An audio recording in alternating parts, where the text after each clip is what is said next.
Bismillah, alhamdulillah, wassalatu wassalamu ala rasulillah. Alhamdulillah patepang deui dinten ieu dinten Kemis kaping 20 Agustus 2026. Masih dina surat Asy-Syu'ara ayat ke-188.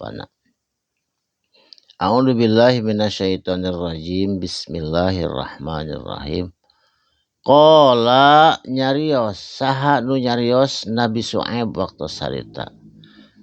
Nabi Syuaib ngadoa ke Allah Subhanahu wa taala. Robbi duh pangeran abdi saur Nabi Syuaib.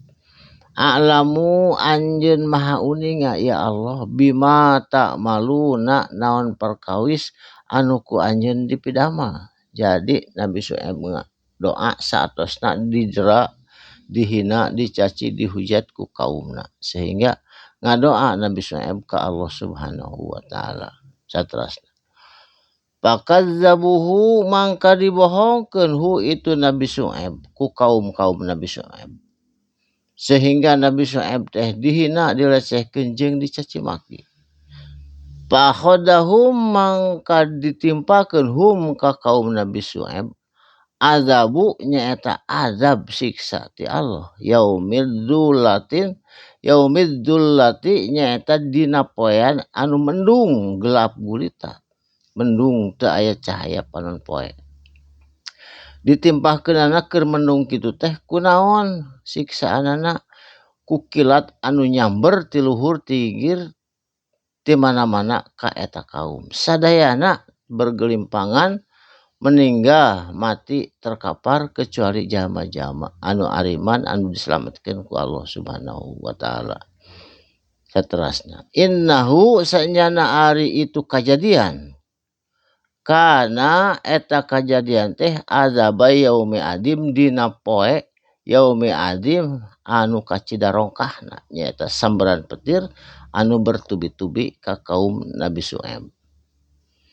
Inna fi dzalika sanyana dina eta kajadian dina eta azab la ayatan eta teh yakin tanda-tanda keagungan Allah. Wa makana jeung henteu buktos aksarohum kalolobaan jelema zaman Nabi Syuaib sareng zaman Nabi Muhammad mukminina ariman saalit nu iman mah seseueurna mah berdosa deui we saatosna kenging azab teh.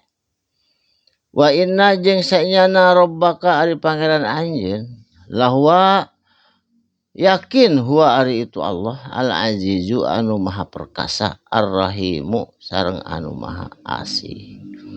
Saterasna wa innahu jeung sanyana ari itu Al-Qur'an anu ku urang dibaca ieu latanzilu benar-benar atawa yakin diturunkeun ku saha Rabbil alamin ku Allah anu mangeranan sadaya alam. Alam dunia, alam akhirat, alam malakut, alam jabarut, sareng alam-alam anu urang teu uninga. Saterasna nazala diturunkeun bihi kana eta Al-Qur'an ruhu ngalangkungan ruh atanapi ngalangkungan malaikat Jibril al-aminu anu terpercaya. Kapercaya malaikat Jibril mah ku Allah kanggo nurunkeun Al-Qur'an ka Kangjeng Nabi Muhammad sallallahu alaihi wasallam.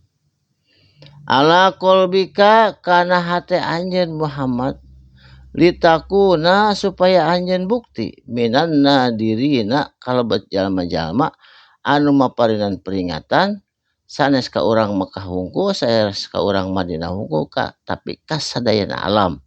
Alam dunia, alam jin jeung alam sajabana. Eta peringatan ti Kangjeng Rasul Kangjeng Nabi Muhammad sallallahu alaihi wasallam ka sadaya alam. Jadi alam dunia jeung alam jin.